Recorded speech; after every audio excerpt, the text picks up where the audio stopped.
So chances are you've heard that processed foods are not good for you, but what foods are really considered processed and are they really that bad? We're going to dive deeper into this today. Also eating too much processed sugar.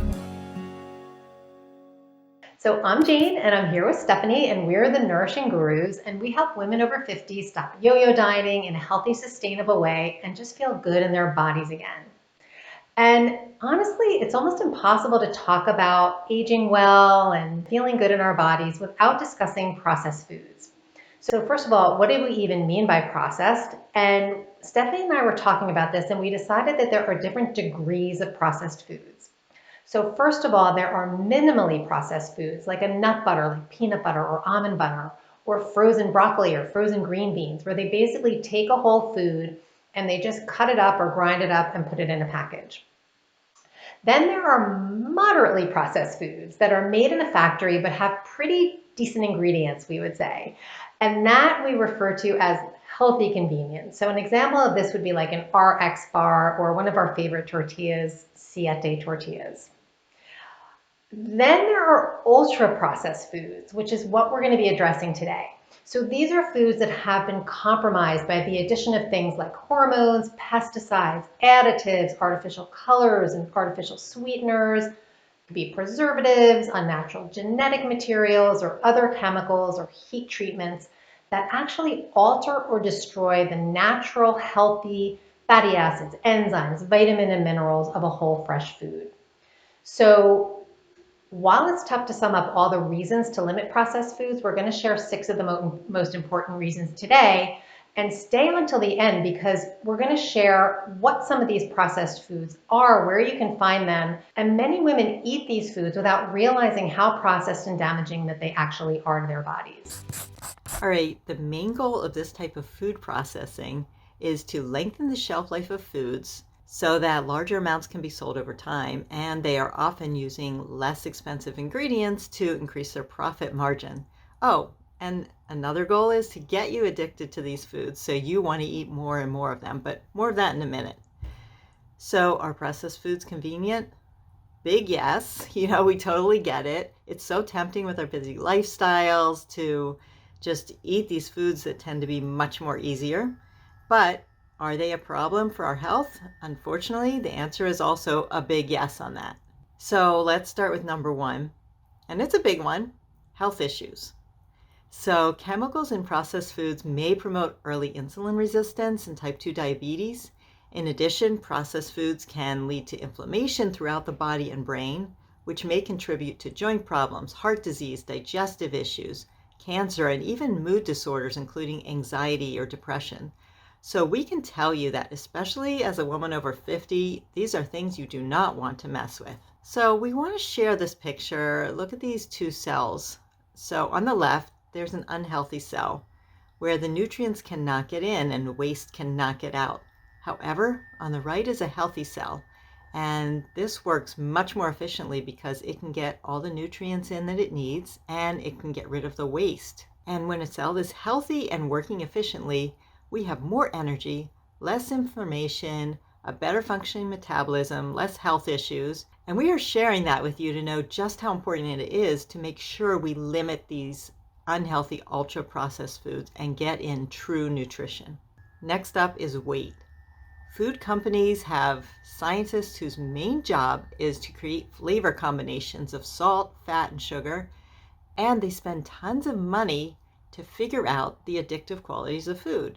So think about a bag of chips you can't stop eating. This is their goal. Their goal is to get you eat more and buy more of their food. Processed foods can also interfere with your body's energy burning process and make it more difficult to lose weight. So studies have even shown that mice that have sustained exposure to chemical preservatives develop significant abdominal weight gain, ladies, early insulin resistance, and type 2 diabetes. Plus, so many processed foods have added sugar, often in several different forms that you might not even recognize. So of course, that's not going to help you support a healthy weight. We have a great series on blood sugar, so for more information about that, we'll link to that below. The third reason we want to be avoiding a lot of processed foods is our hormones. So hormones are really powerful, but they're also delicate at the same time, and they dictate how our body utilizes the energy that we give it. We have so many hormones, including reproductive, thyroid, growth hormones, blood sugar hormones, and all those related to appetite and hunger. You're probably familiar with the terms leptin and ghrelin. So our bodies have to perform this really, really delicate balancing act to keep us energized and lean and functioning well on every single level. So eating these foods with chemicals and pesticides and artificial ingredients, that's going to interfere with hormones and upset this delicate balance. Moving on to number 4 is how processed foods affect our microbiome. So many ingredients in processed foods encourage the growth of pathogenic or bad bacteria. That's going to disrupt the balance of your delicate microbiome. This is the amazing milieu of bacteria that live in your digestive tract that perform all sorts of amazing things for us. Our microbiome helps us store nutrients, it helps our immune system, our hearts, our brains, our overall metabolism. There's research showing chemicals like artificial sweeteners that have been found to negatively affect these good bacteria in our gut.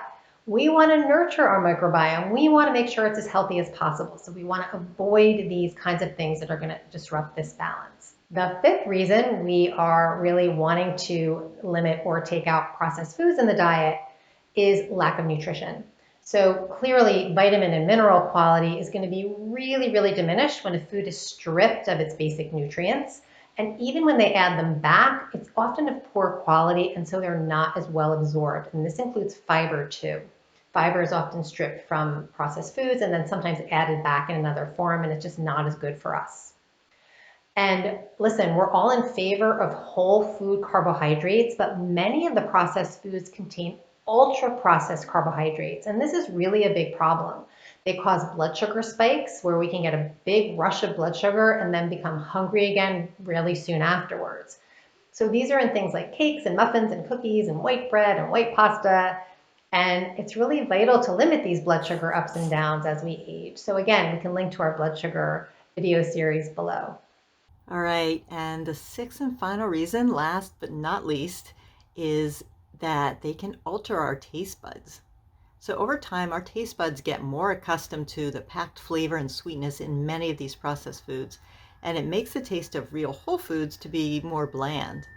So think about it, if you're used to eating peaches canned in sugar or Splenda, the taste of a real peach might not hold as much appeal. And when we help our clients remove processed foods like we do in our Mega Energy Breakthrough program, they often notice their taste buds change and the foods they used to eat regularly start to taste too sweet. And they come to appreciate the taste of whole foods much more. So what are some of these chemicals to watch out for? Well, it isn't an exhaustive list, but chemicals such as aspartame, asulfame potassium, carrageenan, artificial flavoring and coloring. Hint, by the way, yellow and blue are not foods. Then there's Splenda, sucralose. There's common GMO foods such as canola and corn and soy and stabilizers and gums. And you might be surprised to know where some of these chemicals are lurking. Maybe in Del Monte no sugar added peaches, or a Wonder Slim meal bar, or a Healthy Choice fudge bar, or Slim Fast lean cuisine dinners. Just be sure to check out the ingredients and you'll be shocked. So in a nutshell, anytime you see low calorie, low fat, low sugar, you should have your radar up. It's like this, you know. So was this helpful for you? If so, please type yes in the comments below. And check out our video on why you should look beyond calories as the be-all end-all for even more great information on this topic. The bottom line is processed foods are made for convenience and long shelf life, and real nutrition not only gets shortchanged in the methods used to create these foods, but we're often negatively affected by the chemicals in them. So as always, thanks for watching. If you know someone who would benefit from this information, please share it with them, and don't forget to like, subscribe, and hit the bell to be notified of future videos, as we have even more helpful tips coming up on living healthy after 50.